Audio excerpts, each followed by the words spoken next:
I have a story that I could tell you about a client who called me to schedule an inspection. We put him on the calendar. My software emails everybody involved, the listing agent, the buyer's agent. They all get a different message saying, an appointment has been scheduled. And my client called me on the phone and he was livid. And he said, apparently I waived my inspection. Huh? So I have to cancel the inspection. How would And he not know that? that caught my attention. I said, what do you mean by apparently you waived your inspection? He goes, well, apparently in signing all of the documents, one of those was me agreeing to waive my inspection. Welcome to season 4 of the Real Estate Replay. This season, we're continuing to share the good, the bad, the unethical, and sometimes illegal experiences that sellers and buyers have had to help you not get screwed over. But we're also going to spend time talking about the many lawsuits floating around the industry and how they can impact you.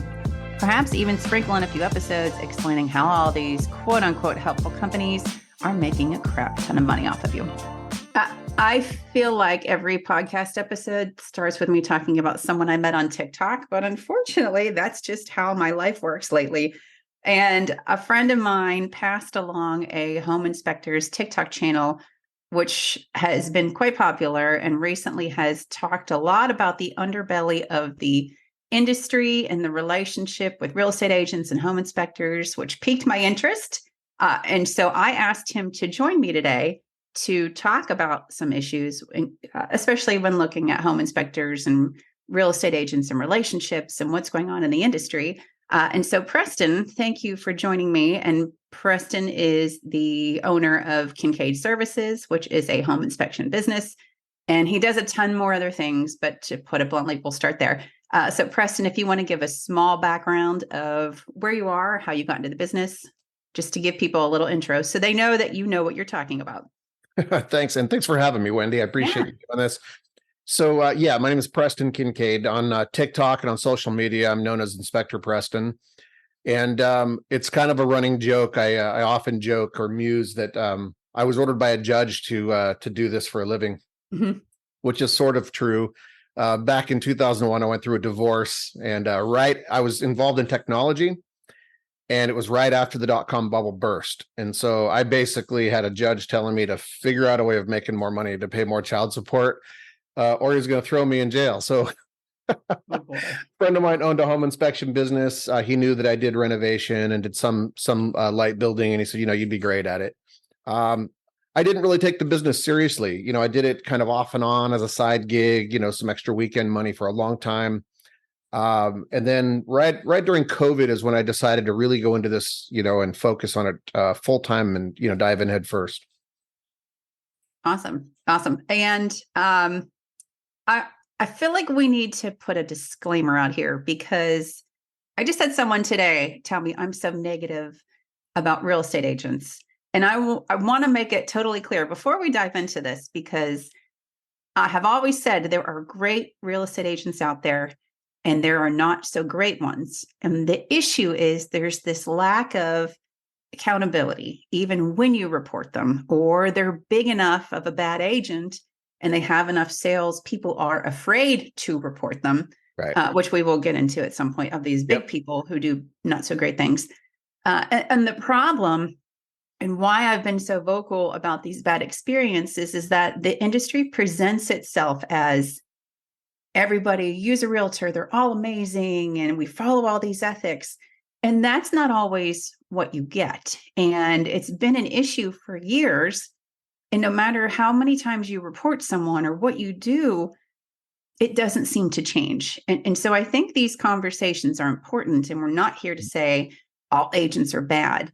We're here to say that there are some really big issues in this underbelly of the industry that doesn't want to seem to be discussed. And I think it's important that we do discuss it to better prevent consumers from finding the wrong agent, the wrong home inspector, but also to demand change, because if consumers get mad enough, they'll demand more accountability from the industry that is supposed to guide them on the biggest purchase of their life, Well, it's kind of a breath of fresh air to hear somebody actually shining a light on this and being willing to talk about it, because this isn't unique to this industry. And if you notice, there are a lot of different professions and industries that have the same dynamic, which is what I call the bad apple syndrome.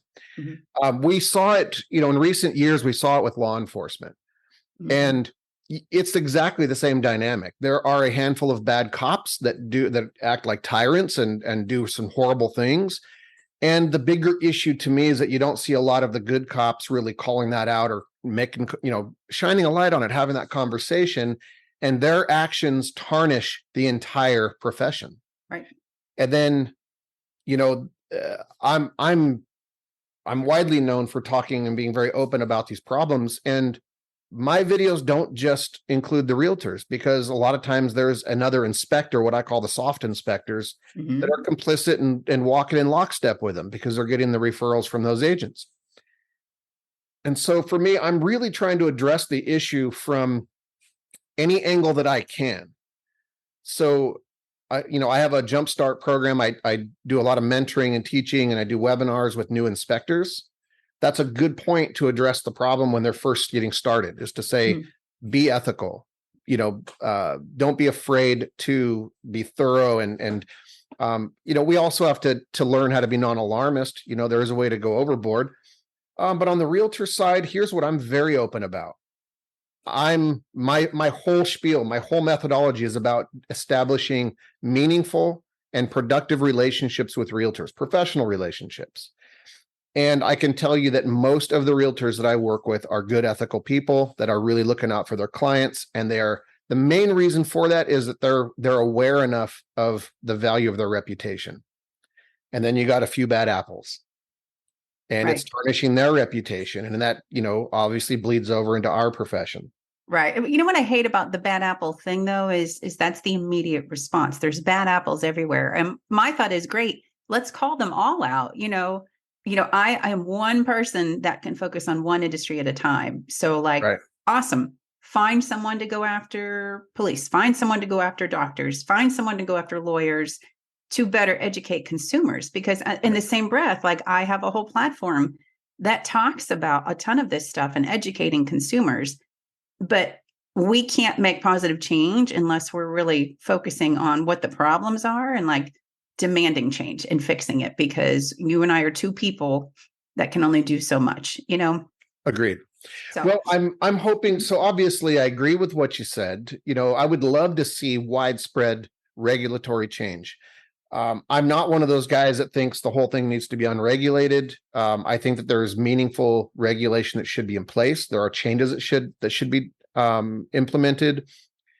I obviously would love to see that being talked about more. There are some states right now that are doing some really good things. I don't know if you're aware of the right to inspect bills that are being proposed right now. Huge fan. The reason I like that is because I'm pro freedom. I think if you want to buy a house and as a buyer, you want to waive your inspection and you don't care what you're buying, you're going to buy it either way and you want to waive it and you don't want to waste your money or your time, fine. You should have the ability to do that. What I don't think should happen is nobody should be able to coerce, pressure, or encourage you to waive that inspection if you don't want to. Right. And that's where the problem is, because now what's happening is, because there's high demand and low inventory, you have realtors that are advising their sellers to make it as is, and to, basically propose that people, that their offers won't be accepted unless they waive their inspections. So now people who are desperate to buy a home and are in a position where, even trying to rent a home is challenging. Their choices really are to go for a rental or to waive an inspection and take a gamble on their biggest purchase of their life, which should never happen. Right. The right to inspect bills, I like them because you can tell a seller that you'll waive your inspection, and by law, you still have a right to do it, and they can't deny the inspection. Right. So it takes the whole waived inspection thing right off the table with the right to inspect laws. Yeah. And I've seen that because I have buyers that reach out to me and sellers about their experiences, and I try to help them find a lawyer or show them where to report people. Yep. But the one did the exact same thing. They were moving to an area and their real estate agent said, if you want to be competitive, you need to waive your inspection. Which I found out after talking to a different agent in that market, that wasn't the case. So they had this buyer waive inspection on a flipped home. They had them sign a paper saying the agent told you you should get an inspection, which is opposite of like what she actually told them, but waived her liability. So she's not in trouble. Yep. So they move into this home, and what a shocker. There's tons of problems. And the flipper removed a load-bearing wall. So they're looking at a $300,000 home. There's about over $100,000 in problems. But they were told you should waive the inspection. And then they signed the waiver, pretty much removing any liability that they could say, hey, agent, you told me I need to do this. And so I think that's awesome. Like if there's a way to still make sure that they're getting an inspection, or they're at least having the opportunity, because it's very easy to buy into the pressure of waive it, do this, but then it can have some serious backfire, major backfire. Oh, absolutely. I think that people need to be aware that there is recourse. There is recourse. Just because you signed a paper and just because you waived an inspection, there is something called fraud. There is concealment. There is something that is unethical about that, and there is legal recourse. Now, the problem, but that's going to cost you money. I was just going to say, oftentimes that's expensive and it's time consuming. I have a story that I could tell you about a client who called me to schedule an inspection. We put him on the calendar. My software emails everybody involved, the listing agent, the buyer's agent. They all get a different message saying, an appointment has been scheduled. And my client called me on the phone and he was livid. And he said, apparently I waived my inspection. So I have to cancel the inspection. How would he not do that? That caught my attention. I said, what do you mean by apparently you waived your inspection? He goes, well, apparently in signing all of the documents, one of those was me agreeing to waive my inspection. What? So that really caught my attention as to how unethical things can become when you have a client who wanted to do an inspection, scheduled an inspection, apparently waived it without even knowing it, that nobody even shined a spotlight on that to say, by signing this paper, you're giving up your right to inspect the home. Here's the funny part of that story. He was a salesman and he was so nervous about this. He had a walkthrough on a Saturday morning and he called me on Friday and he goes, Preston, I feel so terrible about going forward with this without an inspection. He goes, I would normally never do that. He goes, is there any way you can just go with me to my walkthrough? And I was like, well, if they know that you have an inspector with you, that might be a problem. He goes, well, can't we just be friends? Yeah. Hey, my friend Preston wants to join me today. So I put on a blank black t-shirt, jumped in his truck, and we went to go to his walkthrough. Mm-hmm. When I got to the home, we're walking up to the house. And within the first 30 seconds, while we're walking, I said, if there's going to be a problem in this house, it's going to be on the back of the house, and it's going to be a moisture intrusion related problem. I said that because there was an embankment on the back with negative grade all the way against the back of the home. We walked into the home, and the first thing I noticed was the kitchen floor was sloping. And this was a new construction. This home was built in, I think, 1991, 1992. This wasn't like an old home. Mm-hmm. So when I saw the floor sloping in the kitchen, I told him, because he was in there talking to the sellers, and I said, hey, I'm going to just take a walk outside real quick. So I went outside by myself, and I found the Bilco doors to the crawl space. And when I opened those, I can see a mound of dirt in the crawl space that looked fresh, like a big pile of dirt blocking the view from the doors into the crawl space. So I crawled underneath. I actually got into the crawl space and I was on my elbows and knees.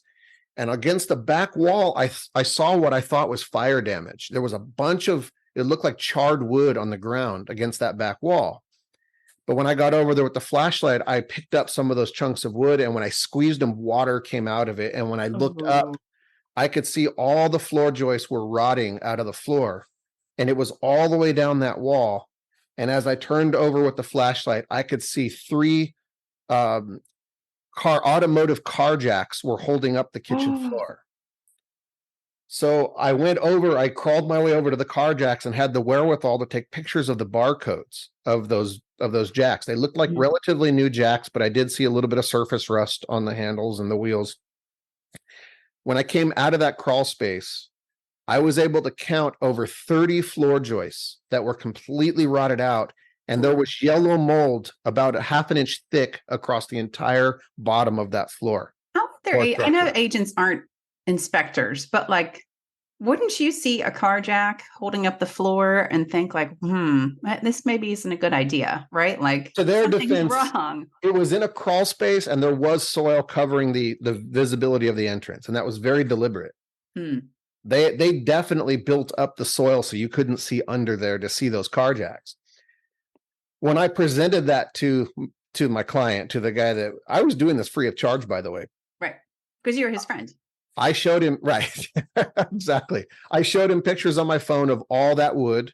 I took one piece out of my pocket and squeezed it, and you could see the water come out like a sponge. On my way home, I was able to Google the barcodes and the brands. They were Harbor Freight Tools car jacks. And I stopped by a Harbor Freight, and they told me those jacks had been only offered for sale within the last year. These people owned the home for over 10 years. And they knew. Yeah. So when this was presented to them, they acted dumb, pretended like they didn't know. Obviously, he was able to back out of that transaction, saved his butt. That would have been a very, very expensive remediation for both the mold and the damaged floor structure. I mean, it's like a whole new house, it feels like. Good Lord. Yeah, I think it was estimated to be somewhere around $60,000 worth of damage and remediation. What did their agent say? I wasn't privy to that conversation because when we went, there was no agents there. It was just the sellers and my client. Oh, but okay. I know that he was angry. He did call his agent and said, terminate this contract immediately.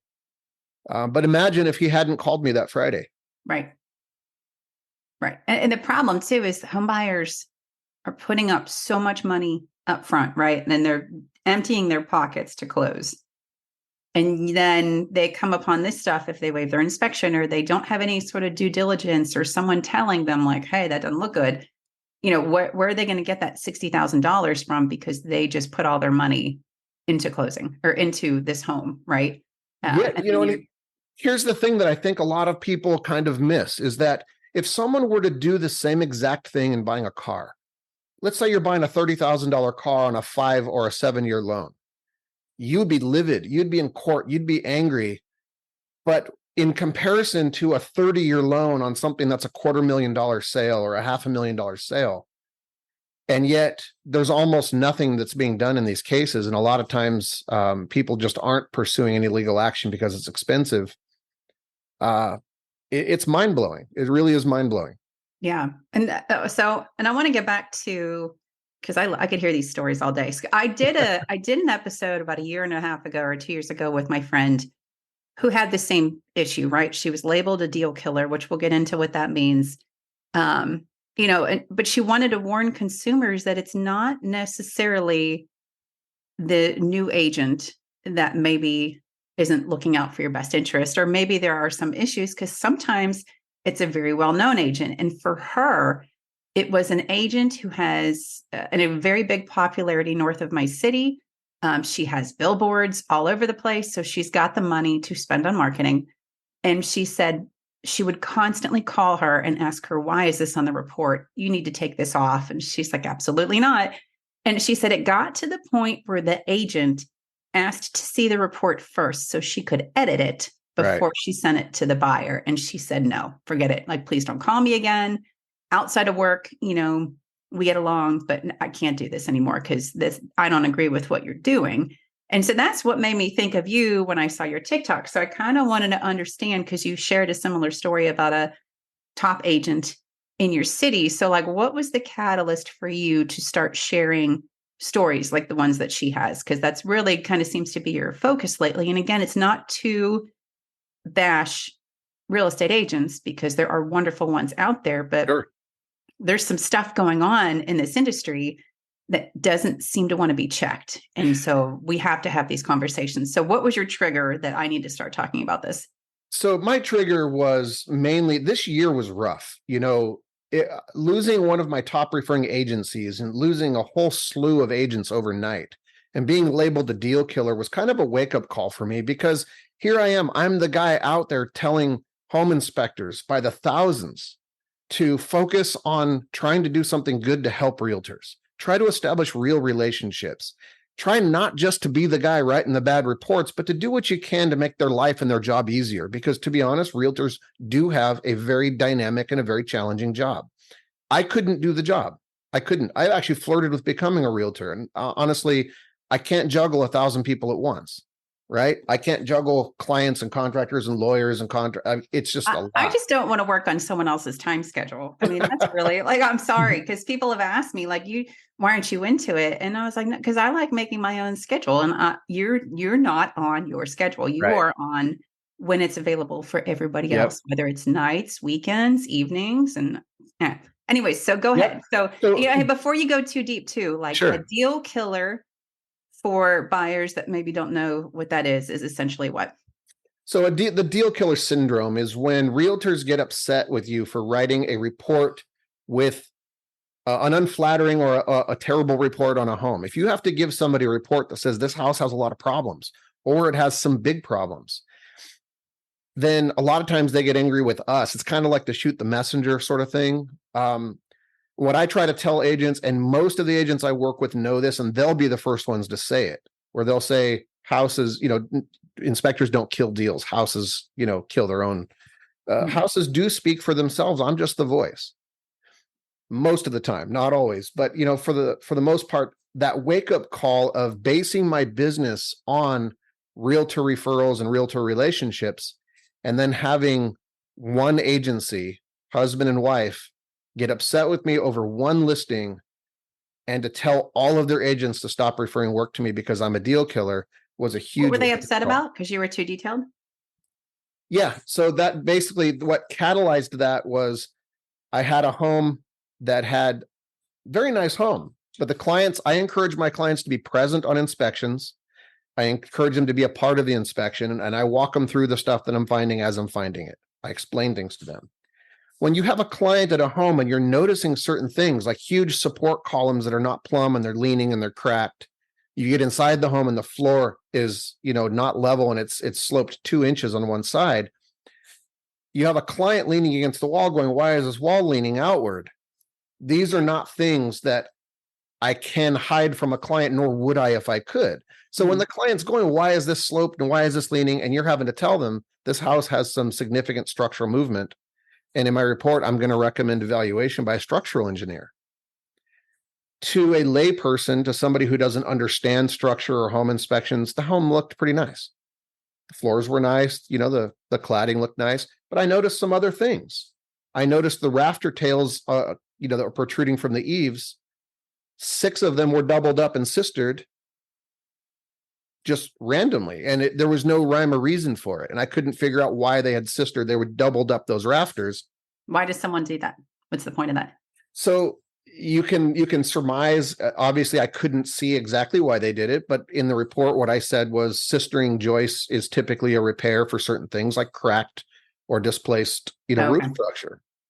So when you have to double up a rafter, a lot of time that's a repair for a crack or some sort of damage. And when I see several of them are sistered and doubled up, all I can do is put in the report my observation. Our job is easy. A home inspector, we do 3 things. We observe, we report, we recommend. That's it. Mm-hmm. We tell the client what we observe. We tell them, kind of what the consequence of not addressing that repair would be. And then we recommend action, which is usually evaluation by a contractor or repair by a contractor. Because that's what you're paid to do. Because I feel like we need to make it clear. You are being hired by the buyer. You work for the buyer, and your job is to find what's wrong with this home. Everything that's wrong with this home so they can make an educated financial decision, right? I mean, yes. Well, that's a short version of it. So most of the time I work for the buyer, and my job is to give them a report to let them know what they're buying. And that doesn't just include the problems. A lot of times it's educating them on certain things. What is the structure type? Is it a post and beam? Is it balloon framed? Is it platform framed? Like what kind of structure? What kind of foundation do you have? There's a lot of information that go into my reports. My reports average between 80 and 100 pages. But that is my job, is to tell them what I see, tell them what the possible, implications of that are, and then make recommendations as to where to go from there. This particular house, I had to recommend evaluation by a structural engineer The home also had some plumbing problems, so I had to go back to the home to re-inspect the plumbing several times.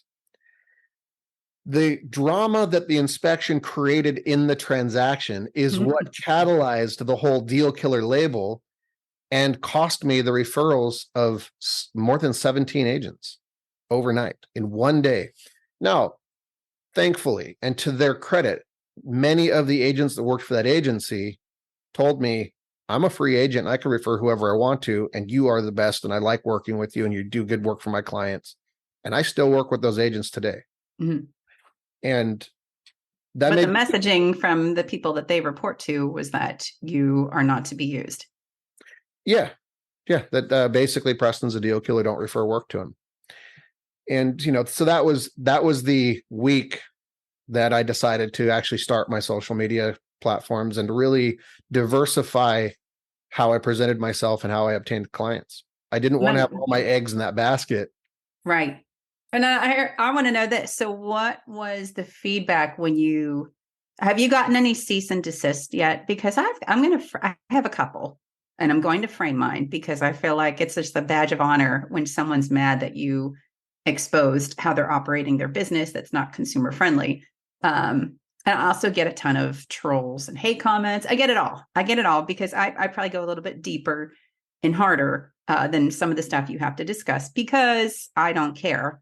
And I don't want to work with people who act like that. If you're offended by what we discuss and how we're educating consumers on the issues that are out there, you're probably part of the problem.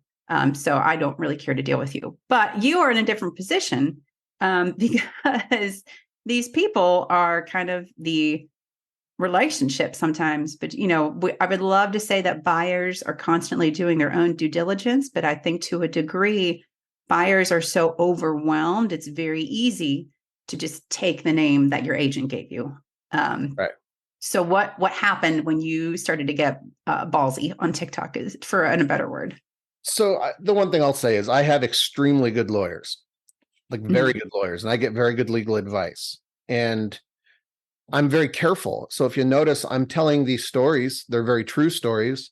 I can back up these stories, but I'm not revealing names. I'm not revealing agency names. I've been advised by my realtors to be very careful on certain aspects of this, to keep it anonymous. So I tiptoe around that a little bit while also letting people know what's going on. Mm-hmm. So I'm not going to get myself in any trouble there. Yeah, it's kind of a shame though that we have to do that. I understand why, and I have to do it to a degree too.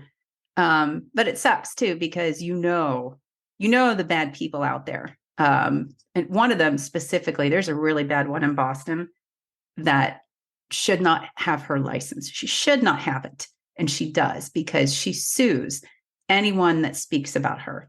And that's well known. So, but consumers don't know that. So it's hard. I wish there was an easier way to confront the people that are doing bad things without fear of being sued, to at least warn consumers. But anyways, I think that's a form of bullying, to be honest with you. And I had an instance 2 years ago, very similar to that, with a competitor of mine. I wasn't afraid to file a lawsuit, and it was 2 times my lawyers went after him and said, Preston's pissed and he wants us to drag you into court. Mm-hmm. I won't tolerate bullying of any kind. I have the resources. I have the legal resources. I'm a huge advocate. I love peaceful, dealings. Mm-hmm. So I don't want drama or conflict. And so this is one of the reasons I'm careful about what I say and how I say it. I want to keep the peace and but I do believe I can affect change. Mm-hmm. And as much as I can, to be the change that I want to see in the world or the industry, that's what I'm trying to do. And here's the cool part of that. I work with a lot of realtors. I have over 3,000 realtors in my database. And this was a record year for me. Mm-hmm. I have been booked up solid all year long. I've done over 400 inspections this year. A good busy inspector is usually right around 200, 250 inspections a year. I'm over 400 this year. My entire month of December was booked up before November ended. Mm. So for me, Like I'm focused on thriving and being successful and influencing as many people as I can. But here's the cool thing that happened. The realtors that use me, because I'm so outspoken about the fact that there are so many good ethical realtors out there, the first thing I tell my clients at the inspection is, your realtor's here. That means they care about you. Your realtor referred me, which means they care about you. I'm a very thorough inspector. And what's happening is now my brand is now being associated with ethics and, thoroughness and that sort of thing. And the realtors who care, the really good realtors, are capitalizing on that. They know that I have a good reputation. My Google reviews speak for themselves. And the realtors who care about their reputation, they want me to protect their reputation, and they get it. And the one thing I wish most realtors would know is that almost every top producer that I know is a good ethical realtor. It's hard to have longevity and a long reputation and a winning track record for the long term while not being ethical. Because if you're just trying to rack up numbers, that's going to be a short run before word gets out and your reputation starts to suffer. Yeah, I bet to a degree. It's hard though, because top producing is such a vague, you know what I mean? If it's a solo agent who's top producing, it's one thing. If it's an agent who's top producing, but it's really all their team sales underneath them, and you're working with the team, I think it's a different scenario. But I get what you're saying, but I feel like that word top producing is just used so often, and you're like, what does that even mean? Like as a buyer, you're like, does that mean you sell the most? Do you sell the most in a zip code? So it's all valid points. I can tell you that my top 5 realtors, the ones that I work the most with, the ones that I have the best relationships with, these are the people that are winning awards every year by their agencies. These are the people that they have the best reputations in the area. Mm-hmm. And they're the ones I love working with because not only are they a better caliber of realtor to work with, they have better caliber of clients. Yeah. No, I don't disagree. That term just doesn't sit with me sometimes. Or my favorite is like number one. There's an agent out there. She says she's like the number one Remax agent in her city, and she's not. And she's in a lot of legal doo-doo right now that you wouldn't know about unless you were able to look up her name. And so that's what, sometimes I take those top number ones as fluff, but that's unrelated. I told you I get off topic quite a bit. So I want to go back to, can we talk about flips for a second? Because I know that you shared a story recently about a flip. Was that the one where you rolled the 8-ball down the wall, down the floor? Was that you? It was like a cue ball or something? That was one of them, but that wasn't I've had some really bad flips this year. This has actually been the worst year ever. I've had entire weeks of nothing but terrible flips. And it actually is what got me into some of that drama this year. Was I had a little mini meltdown, when I have a client, an elderly client who's retiring and is looking at a home, and the agents are telling her that the seller is an electrician and everything's great, and you go into the home and not a single light switch or electrical outlet is wired properly. The place is literally a safety hazard. Right. The whole house. The flips, like, they start to get to you. It's not really like, I don't mind doing my job, and finding these things is easy. It's the personal component of it, of knowing somebody is trying to rip this person off. Mm-hmm. And if I weren't here, they would have. Right. And that really starts to weigh on me over time, is like, what would these people do if they didn't have a good inspector? They'd be screwed. Right. Or to waive the inspection on their flip, like the person I had. And I just think, and I know when I talk about flips, I get that there's good flippers and bad flippers. Yep. But there's also, similar to real estate, right? There's this push, there's this marketing to like be a real estate agent, look at Selling Sunset. And right. So now you have these, I don't want to say investor bros, but there's this boom on YouTube and social media about flipping homes and making money. Oh yeah. Scooping up properties. Look how well I'm doing. Look how much money I'm making off my single family rentals, which like just irritates the hell out of me. But it's big business, right? And it's promoted as big business, and get involved. And most of those people are not educated enough to budget and understand. That's right. So some of them are just shitty people. Some of them went into it maybe thinking they could flip a good home, realized they had to pay $50,000 more for something, and now they're doing everything as cheap as possible to hit their budget towards the end. Well, you've got reality TV, you got HGTV right. telling people on TV all day long, all you have to do is throw some, paint and some carpet over things and you can make all this money. And you have a lot of unqualified people getting into the real estate investment gig. It's funny because a lot of the contractors that are out there that are doing good flips are the ones that actually are doing the best because, they have a system down and it makes sense. They know how to budget, what to do. And these aren't the guys that are concealing stuff, right? You go in and you see repairs that look like they're well done. And what we get into is more of the littler stuff, I get into some of these flips where it's interesting. You asked me, you had sent me the link to that previous podcast. I listened to a great interview, and you had asked your friend, who is the home inspector, and she sounded very smart, by the way. I really liked what she had to say, but you had asked her what the worst home, that she had inspected was. And I get is that the one where she put her foot through the foot through the wall of the side of the house?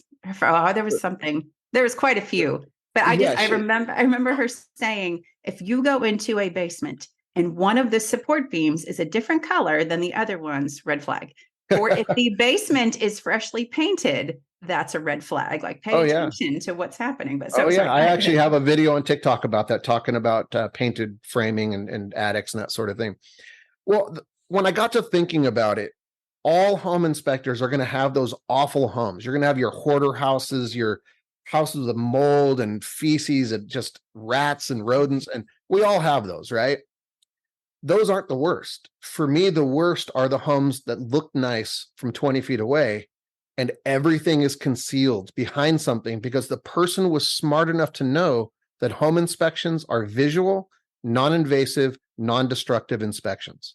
So as long as you cover up the problem, so it gets really hard for an inspector. And this is sometimes I feel like I'm trying to diagnose broken bones by looking at someone's skin. And you have to get really good at seeing clues and connecting dots. And that's the part that is the worst for me, is when I get into a home and I know that there's something wrong. And I can't tell my client that because I'm only allowed to observe and report on what I can see that's readily available or readily accessible. I can't tell a client, I think this house has structural problems, unless I can pinpoint what is evidence of defects and deficiencies that show a structural problem. Right. And so there are some inspections that take me a really long time because I will look until I can find those things to validate, what I'm feeling. And sometimes I can't. Yeah. Sometimes I just have to go, I'm going to put everything that I saw today and hope for the best on this one, but they concealed everything. Yeah. Because you probably legally can't say, hey, here's your report. I have some suspicions. I wouldn't buy this if I were you, and walk. Not allowed to do that. Yeah. Then your lawyers that you pay a ton of money to would be very busy. Right. And that's frustrating. But so let's say I'm a buyer, like other than painted basements, what are your red flags on a flip? Red flags on a flip are things that are concealed that normally aren't. So I'll give you an example. I had one recently where we walked into the basement and it was an old home, it was a vintage home. I think it was 1880-ish. And all of the floor structure had been covered with rigid insulation panels, completely flush. And you normally don't see that. We're talking wiring, plumbing, everything was completely concealed under this insulation. And it was so buttoned up and so taped closed that I couldn't see anything.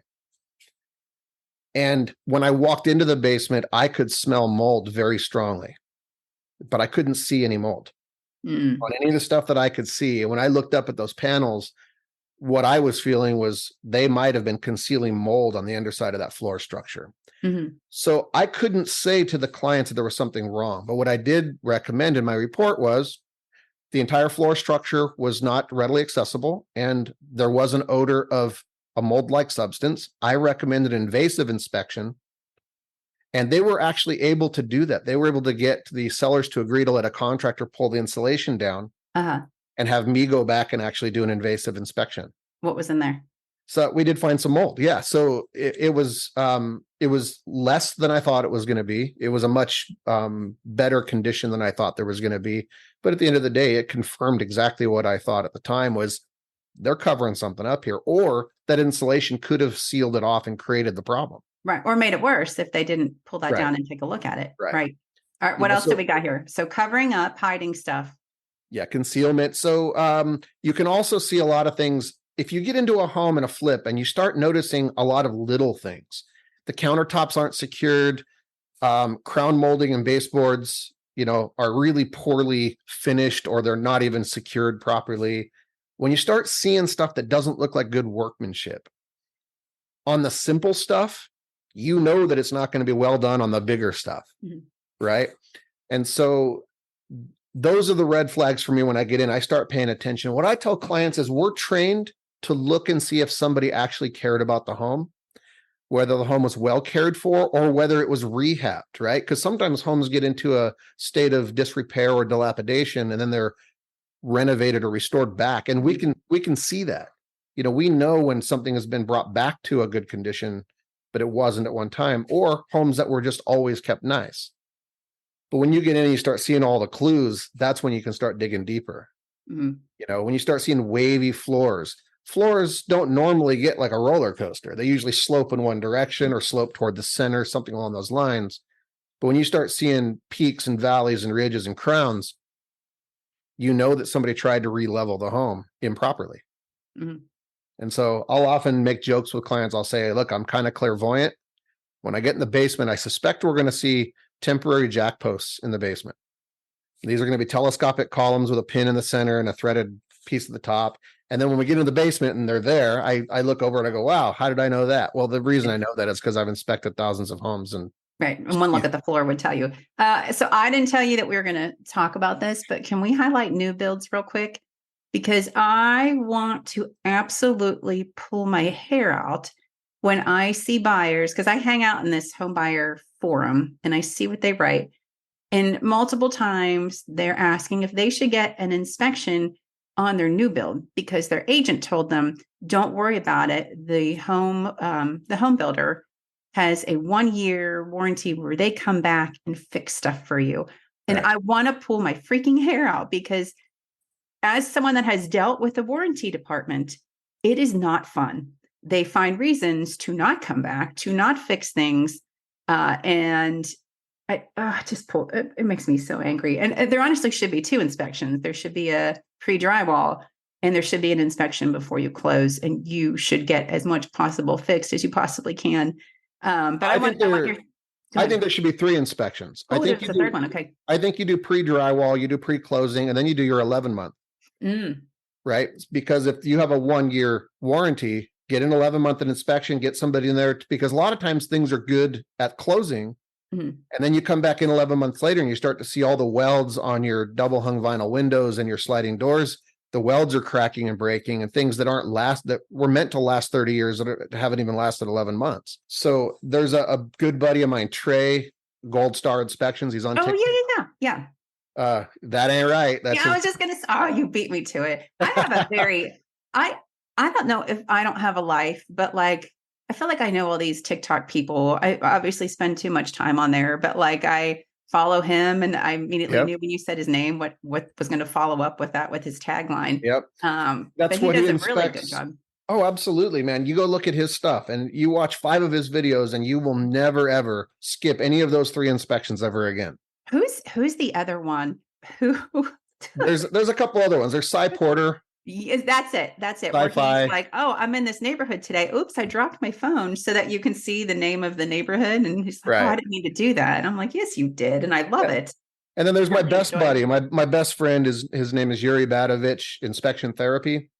Okay. That guy does everything from high rises and welding inspections to new build framing. He's a code enforcement inspector in 5 different municipalities. Okay. The guy is just super good, and he'll highlight good and bad. But new builds, you get a lot of people that think it's a brand new home. It doesn't need to be inspected. And it's especially with what I believe to be inferior materials and inferior building practices, Yeah. It's really important that you do it right. I talked to Rob Williams. We did a podcast episode about it maybe a year ago, who he used to be a general contractor. And then he got into real estate and he still does some stuff. He still does some contracting work and building some homes. But we had a big, long, giant conversation about like what's happened. And he said, not only are materials not as good, but those people that used to be like obsessed with their trades, right? And the master of their trades are retiring and people aren't filling that spot in, right? And That's so they right. don't care as much. And he said that if the project manager on your site doesn't care, everything else underneath that will look like crap and it won't matter. You It's know, an eye opener. I talk a lot about that stuff. You know, I believe that there are some root causes to a lot of what we're seeing with poor workmanship, and it bleeds into construction, real estate, home inspection. All of it is all of us, including you, including realtors, including everybody that's alive and in the working class right now. We are all being pushed harder to make more, spend more. We're earning less. We're trying to do more with less. Mm-hmm. And so when you look at building contractors, they're not immune from that. They're trying to turn a profit. They're trying to not lose their shirt. And sometimes it means cutting corners or just not managing things as well as you should. Right. I mean, I'd even apply that to, and I say this all the time. So some of the startups out there, like Open Door, personally, not my thing. I'm not a big fan, but that's my personal situation. But I truly believe when the founder first started, I think he had good intentions. But you see this a lot with startups that get fluxed with cash, right? Like the big investors. Right. And then you go public and you now have to report back to thousands of people who are expecting you to make a ton of money. And in real estate, that only comes from three places. So you have to start making decisions based on how much money can I get out of this versus is this right or is this wrong? Your values kind of get pulled apart. And I feel like that fits very well into the same thing. Like, how much money can I make out of this? What else can we do? And I agree. I'm not a big fan of these new FSBO and these new services that are giving access to MLS. And the reason is because I do value the position and the job that realtors have and are supposed to have. I encourage clients to work with a realtor, but it's important that you pick a good ethical realtor. And there's a reason why my pricing model is the way it is. I encourage people to work with realtors, and I refer to realtors every day of my life. Why? Because realtors know how to go to bat for you. They know how to watch out for you. They know how to get you through this process without, getting screwed. And you've got a realtor on both sides. You got an attorney on both sides, at least in my area. And it's really important that you have that team that knows what they're doing in these situations that can navigate through them. The bigger risk is getting a realtor that only cares about selling you a house and getting a commission. Doesn't care that you buy a money pit, doesn't care about you. And this is why I'm vocal about this. This is why I'm on this podcast right now. I started this last year and it was risky. I have a realty office presentation that I give where I stand in front of realtors in their office and say, there are technologies trying to replace you guys with a buy now button. There are websites trying to replace you with automation. And the only thing that keeps those from taking hold and replacing you is maintaining the public's trust. And the minute you lose the public's trust, they will opt for the buy now button. So if you guys continue the stuff that we're seeing, if you guys are going to continue to refer to crappy inspectors so they don't blow your deal just so you can make a quick commission, don't expect to have a long career and don't expect to have long-term success and have an industry alive in 10 years from now. Right. Because AI is here and things are coming that you're not even prepared for. And believe it or not, there's $99 virtual home inspections out there right now. Okay. On a side note, I told my friend, I said, because she's really good. She loves going online and looking at flipped homes that are for sale and looking at the pictures and being like, nope, nope, nope, nope, nope. And I was like, man, that'd be like an interesting service, not as a home inspection, but like, hey, I'm going to go tour this home. What do you think I should be like looking at or paying attention to as I'm walking through it? So it's not your home inspection, but like, here's some things I would look for, smell for, touch for, like, here's some things to look out for. But that was mostly her and I just joking because that's her favorite thing to do. It's funny you say that because TikTok is about to roll out 30-minute videos, and they're going to start to incentivize content creators to do longer form content. Who's going to watch 30-minute videos on TikTok? It has made our attention span the size of like a gerbil, right? Like, and you can see it on your views, like the dip that happens after like 3 seconds or 5 seconds. Right. Well, like, TikTok wants to compete with YouTube because YouTube has a better advertising model. It's kind of hard to advertise on short form content when people swipe past all the ads. Can we pause for a second too? Sure. Please, TikTok, stop asking people to promote products for a commission. I get alerts every day. Hey, do you want to promote this product? You'll get $5 No, I don't want to do that. And it's ruining TikTok Shop has ruined TikTok. It sucks. Like, it ruins the authenticity of for me, what I go on there to find and hear and learn about. The minute I see someone pushing a product, I'm like, nope, don't want it. Don't want it because I know you probably don't use it and you're getting $5 for promoting it to me. They've trained me to look to the bottom left corner for the orange, the orange bar and just swipe. Like I'm not even paying attention to the videos anymore. I think that's going to change. I think they probably did that, before Christmas on purpose. Oh, it's just so annoying. I don't know. The only one I will ever promote will be Southwest because I want them to pay for this teenagers flight school. That's the only thing I will ever promote, and they haven't got back to me. And I told you I was going to get off subject. No, it's fine. But it's funny that you asked about the I'm actually working on a video right now that's going to be my first 30-minute video on TikTok, which is going to be Homebuyer 101. When you go look at a home, you go through your walkthrough. Here's the real quick and dirty list, things to look for that are warning signs. And it's going to start with things like types of foundation. I have my own opinions. I'm not a big fan of block foundation, concrete block, CMU, not a big fan. Why? Most of the masonry block foundations that I see are step cracked, displaced, have problems. What about poured concrete? Poured concrete's my second favorite kind of foundation. Okay. What was number one then? Stacked stone, antique vintage homes. Yeah. Oh, wow. That's going to be hard to, I'm sure that's costly. It's got to be, right? Stacked stone has a lot of benefits. Stacked stone can be the least expensive foundation to repair because you basically just restack the stones. And what about siding? Favorite siding? My favorite siding is the old 50s aluminum. Really? It was thick, and as long as you don't live next to the ocean where it's going to oxidize, it'll last forever and ever. The only thing that damages it. Today's world. Well, I still like aluminum, so it's still be my favorite. The problem aluminum siding? It's expensive. Yeah, it's indestructible. It can be painted. It's lightweight, so you don't have structural concerns. It doesn't crack. Like you look at Hardybacker and these Hardy siding. Damn it! I knew you were gonna. I have it, and ours is cracked. Ours, right. We have two of them. Do I have to fix that? What happens if it's cracked? Yeah, you should fix it. Definitely seal it.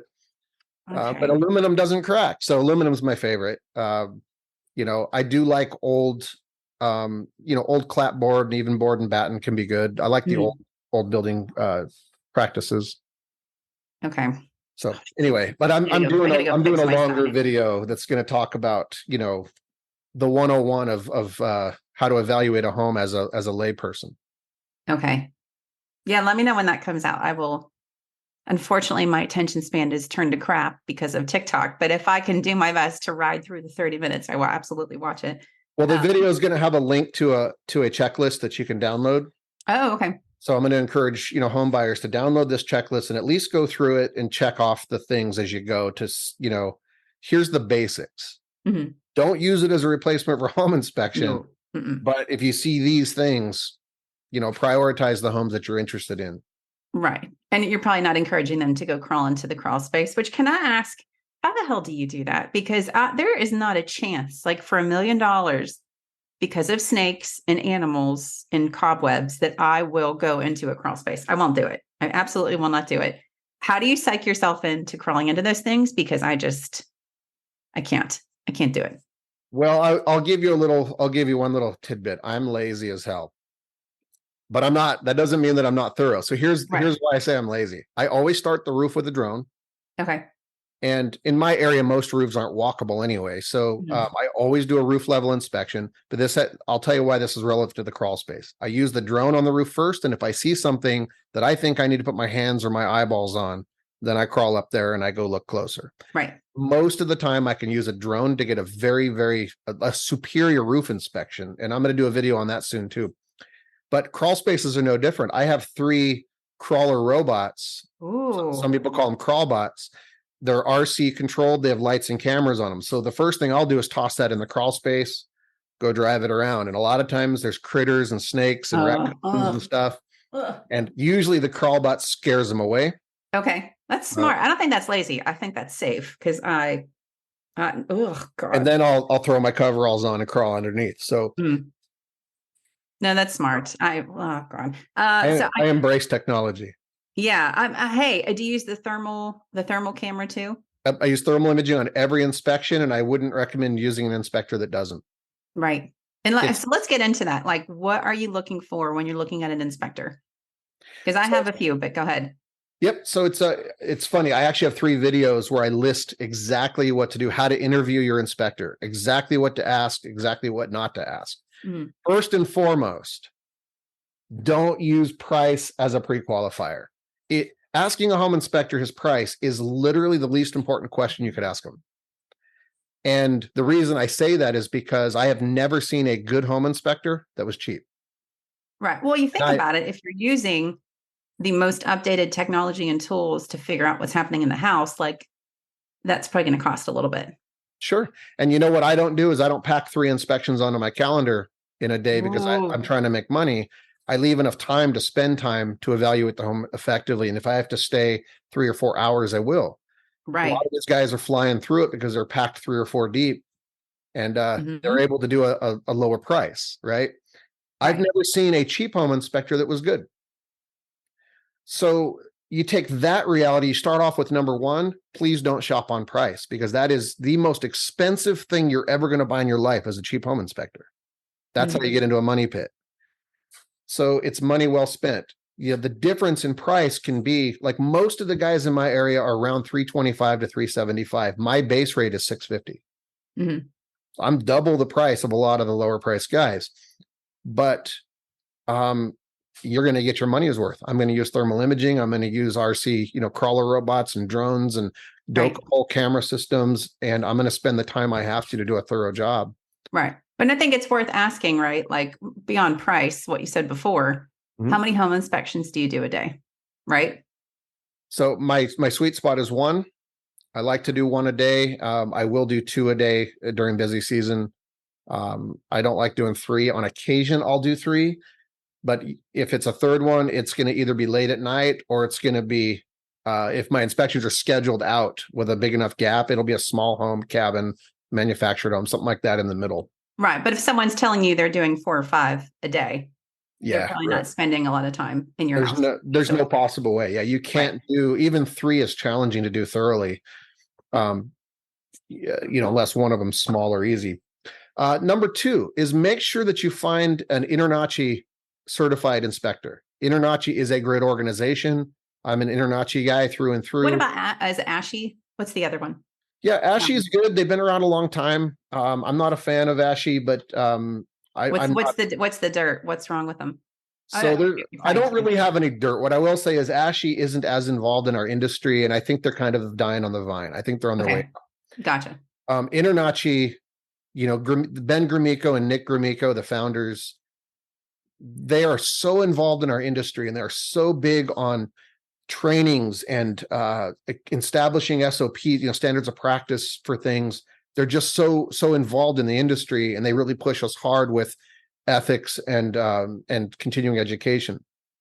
So big fan of InterNACHI. So that's number 2. Don't shop on price. Number 2, find an InterNACHI certified inspector. Number 3, this is a big one. Probably worth, before you go past that, having that governing body is going to be really important because there are some states that do not require your home inspector to have a license. That is true.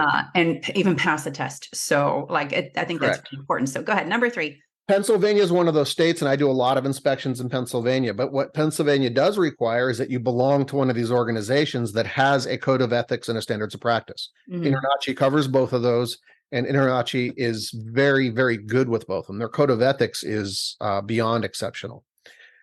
So again, the third thing is the National Home Inspector Exam, the NHIE. Okay. I piss off a lot of inspectors by saying this, but I wouldn't pick an inspector that wasn't NHIE certified. It's the closest thing to the bar exam for our industry that you could have. It is an extremely difficult test. It has a 60% fail rate, and it covers things in homes nationwide. Okay. Things that no other state tests cover. Most state tests exclude things like solar systems, electric car plug-in, systems. Oh, okay. The NHIE is extremely thorough. And so if you find an inspector that's, number one, isn't cheap, number two, InterNACHI, number three, NHIE, you're already doing pretty good. Mm-hmm. Number four would be thermal imaging. Mm-hmm. Don't use an inspector that doesn't use thermal imaging, infrared. It's one of the most valuable tools I have. It's the only tool that I use that allows me to see things that my eyes can't see. It's the closest thing we have to X-ray. You know what I mean? We can use thermal imaging to check for a lot of things. I'll give you an example. You flush a toilet and you scan around the base of the toilet to see if water is seeping into the subfloor. There's no other way to do that. Right. Or shower pan too, right? Shower pan, run hot water into the shower pan. And then you can just run your thermal imaging right around the base and see if that's seeping out, through there. You can find moisture. A lot of times you don't see moisture staining. But if you're scanning the ceiling and you see kind of a weird blotch in the ceiling and then you probe it with a moisture meter, you'll find moisture, active moisture in ceilings that doesn't show up visibly. Right.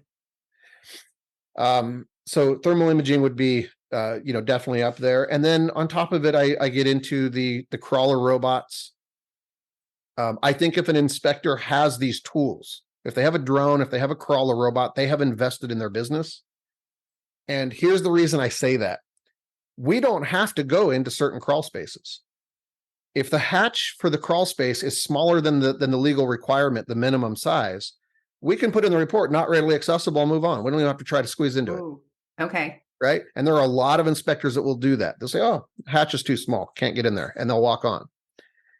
As long as I can find a hole or make a hole big enough to squeeze my crawler robot through, I'm going to inspect that space.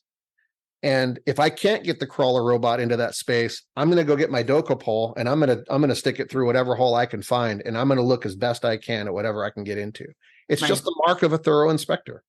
Right. And I think it's worth even asking. And some inspectors will have like an example report on their website for you to look at. But like if you ask for an example report and it is 2 pages long, I would assume without pictures or anything, that's probably not a thorough, detailed inspection report. Agreed. If your inspector is using a checklist, move on. If they're doing handwritten reports with no photos, move on. Skip those guys. That is like living in the past. That's 20 years old stuff. These days, my reports, I use software called Spectora. It's the leading software in my industry. It allows me to put videos in the reports. So when you get your cloud report, you can click and watch a video of the problem that I'm describing. Right. And you know what? Not hearsay. Not that this happens a lot, but my friend was telling me how like she takes pictures of like appliances, everything that is in that house. And she said, thank God I did, because the buyers moved in and were mad at me because the furnace wasn't working. And she said, we figured out that the seller actually was a contractor, swapped out the furnace for a crappy one so he could take the good one with him. This is why we take pictures of appliances, the data plates on the appliances, because a lot of people will swap things out. They'll take the range and put some old range back in, and then you'll get a call from the client going, hey, the range isn't, one of the burners doesn't light. And you're like, well, it worked at the time of inspection. Then you look at the data plate, you're like, that's not even the same unit. Right. And that is fraud. That's absolute fraud. Which never happens in this industry. Absolutely never. Everybody's so wonderful and par for the course. Don't worry about anything. I'm being sarcastic. Please worry about everything. I hate to give people anxiety. Look at me. I've talked too much, but I wanted to talk really quickly about what you're doing with sellers, because I have mentioned one of my favorite brokers in Texas usually talks to her client about doing some sort of like pre-listing inspection from a strategy standpoint to fix cost or figure out what's going to happen if they come through and get a home inspection and this stuff comes up, like fix it, Yep. know what it costs so that the agent comes back and says, we want $3,000 for this electrical problem that, cost $100 to fix. Like you can be like, no, that's bullshit. No, thank you. But so you have a program, and I want to talk about it because I got roasted online for talking about how I liked the broker that does this. There are issues, right? Like you have to in my state, you have to disclose certain things. But like if a buyer is going to get an inspection with a decent home inspector, it's probably going to come up anyways. So what are you doing with sellers? Because I would like to hear about this. Yeah, and I'm glad you asked that. So I'll tell you fundamentally what I believe in my life, my personal life and my professional life, including what I teach and try to mentor other inspectors with, is the golden rule. I believe that the golden rule will fix most of the world's problems because the golden rule is treating people the way you want to be treated. Mm-hmm. And if everybody did that, the world would be a much better place. Mm-hmm. And so I'm really big on trying to help everybody involved. Okay. There's not one single part of me that wants to make life hard for anybody, including the seller, the realtors, even the lawyers, right? If there's anything that I could do to make everybody's lives easier and better, I will. I have a free courtesy service that I do for listing agents called a walk and talk. I only do them for free, and I only do them on homes that aren't listed. But it's basically, I will come and walk through a home with somebody. I'll spend an hour and a half kind of doing a verbal consultation to say, here's all the stuff that's going to show up in an inspection report. And here's why it's important. And and this allows them to figure out what stuff they might want to fix ahead of time, what safety hazards they might want to take care of before the inspection. And it streamlines the entire process. And I'll tell you why. What a lot of inspectors won't tell you, and what a lot of people don't know, is most of the stuff we find is very easy to fix and very easy to remediate. Even things like double tapped breakers and electrical panel, it's a 5-minute fix. Mm-hmm. It is an easy thing to fix. An electrician comes in, does a pigtail, life goes on. And so those things look horrible in the report. If you tell somebody that there's a double tapped breaker, it shows up in the report as a big red item and a safety hazard. And in there, everybody's going to die and the whole house has to be rewired. Right. Burn it down. We're done. Right. So if you can help a seller knock 20 defects off of a report before they even list the home, why not do that? There's nothing unethical about that. Mm-hmm. You're making life easier for everybody. And you're indirectly helping the buyer because a lot of the stuff's getting fixed before they even look at the home.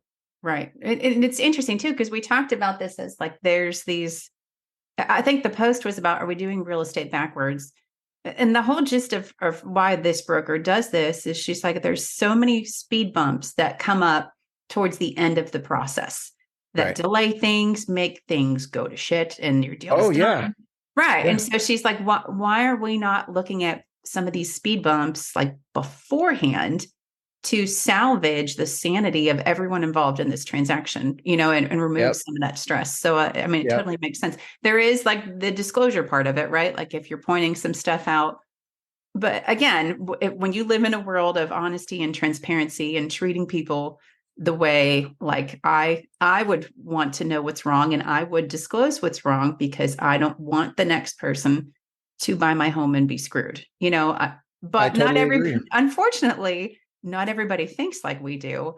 Well, this is a funny thing because one of the realtors that I butted heads with this year and had a problem with, mm-hmm. I called him on the phone, and maybe he'll see this or he'll hear this podcast, but I called him on the phone and said, you need to get down here because this is the third home this year that I found this problem, and it was mold in the basement. And I said, if you had just called me for a free walk and talk before you listed this home, you would have known about this. Mm-hmm. You could have remediated this. You mm-hmm. wouldn't be dealing with a buyer backing out of this deal, which they're going to. 3 people terminated contracts this year because he didn't want to make a phone call for a free service. Right. And it's mind-numbingly stupid if you think about it to go, there's a guy that'll come over and basically do a free verbal home inspection with you to let you know what's in the place, and you don't call him. It's crazy. It's really crazy. You'd rather have the drama at the end and somebody backing out than to know it going in and fix the stuff ahead of time. Right. So do you want to be proactive? Do you want to be reactive? That's really the choice. Freaking radon, like all that stuff, like especially radon, like just, especially in Pennsylvania. I mean, even in our neighborhood, it was interesting. We built and they installed pipes, but they didn't do the fans. They're like, that's your problem. And it's That's the interesting. expensive part. Right. Like, yeah, you deal with that later. We don't have a Right. problem. But it's interesting because radon can come and go, right? So for most of our neighborhood, we have like 40, 45 homes.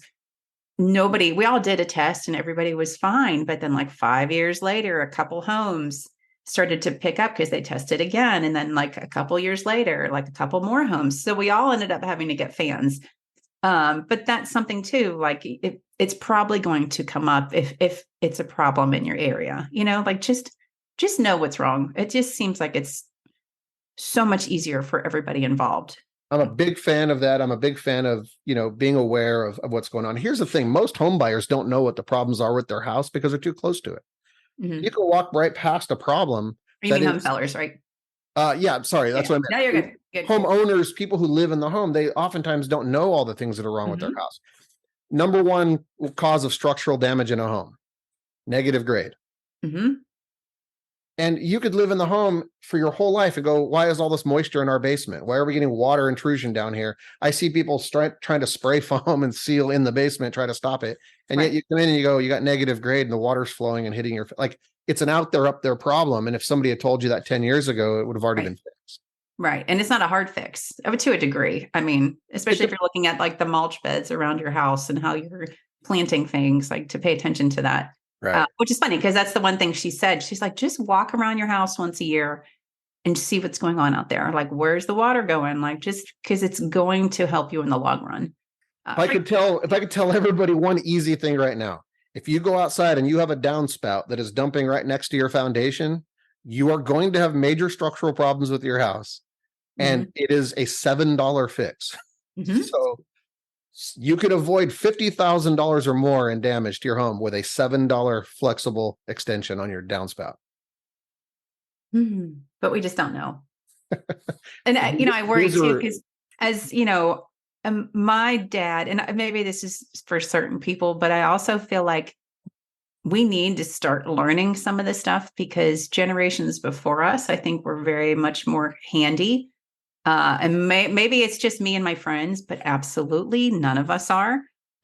Absolutely none of us. And so I worry too, we don't know how to fix these things. And if we had someone to tell us walking through saying, hey, it's only going to cost you like $50 to change this, I think we'd feel more comfortable making those changes and finding someone to help us if we had someone in advance explaining what needed to be done and what was the cost to fix this so that we're better prepared when we go to sell it. And that was precisely how I came up with the idea of doing the free walk-in talks, because we put the same 15 defects in every report. And when you see it over and over and over and over and over again, you realize these same 15 things are a few $100 tops to do all of them. GFCI outlets within 6 feet of water. I mean, how many kitchens and bathrooms don't have a GFCI protected outlet? Yet every day I have to put that in a report. And a GFCI receptacle at Lowe's costs $16, right? But that shows up as a safety hazard. I came up with the idea of doing the walk-in talks because I don't like actually putting defects in reports. I'm the only home inspector I know of that walks into every house praying and hoping that it's beautiful and perfect. I hate writing up defects. I fix things along the way sometimes. I tighten doorknobs. I'll straighten things out as we go, because if it takes me 3 seconds to fix it, why put that in the report? I know what people care about in the reports. I know what people are concerned about. And believe me, a loose doorknob is not, high on anybody's priority list. But at the end of the day, these are things people should know selling their house. And guess what? The realtors who take advantage of the walk-in talks will sing my praises. They'll call me after the buyer's inspection and go, it was like flying colors. Right. Everything went like clockwork. Thank you very much for your help. We fixed all 8 of those big things. And that makes me feel good. It really does, because I like helping people. And that's why I got into this business. Yeah. Oh, good. I'm glad we did this. Such last minute too. I think I messaged you yesterday or 2 days ago. I was like, hey, yeah, I see all your videos now. I feel like we need to have a conversation. So thank you for joining me. And I think if we could end it on one thing, I think it's, obviously we talked about a ton of crap, but, I think if everybody were to lead their life treating people how they wish to be treated, I feel like this industry would maybe be a lot different. And we wouldn't have to make videos talking about how awful somebody was treated or was not educated or did not help. Well, on the realtor side, what I'll end with is, if I can give somebody one piece of advice, is instead of the flow going the direction it does, instead of asking a realtor, for a referral to a home inspector, find a good home inspector and ask them who the good realtors are. Yeah. Because they definitely know. Or who say, hey, which real estate agents called you a deal killer? Just so I know that I can not put them on my list. But you know what? I'm glad you mentioned that. And I guess I'll end with a second point, is be smart enough to investigate your home inspector before you start looking at homes, because it can go very quickly and then you're under pressure.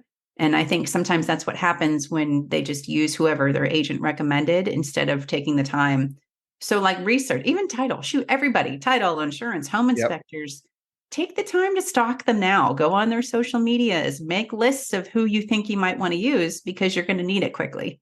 Absolutely. That's very good advice. And I'm glad that you're doing this, to let people know that. I'm glad somebody is, because it's been quite a level of hate lately. And sometimes you're just like, what's wrong with people? It doesn't need to be a hard fix. Get rid of the crappy people and let's move on. It's not that hard, but it just seems to be a taboo subject, that nobody wants to talk about. So here we are. I'm glad we did it. Thank you for the opportunity to be on today. I appreciate it. Thanks for having me. Have a story or a question you want to share? Hit us up at therealestatereplay.com.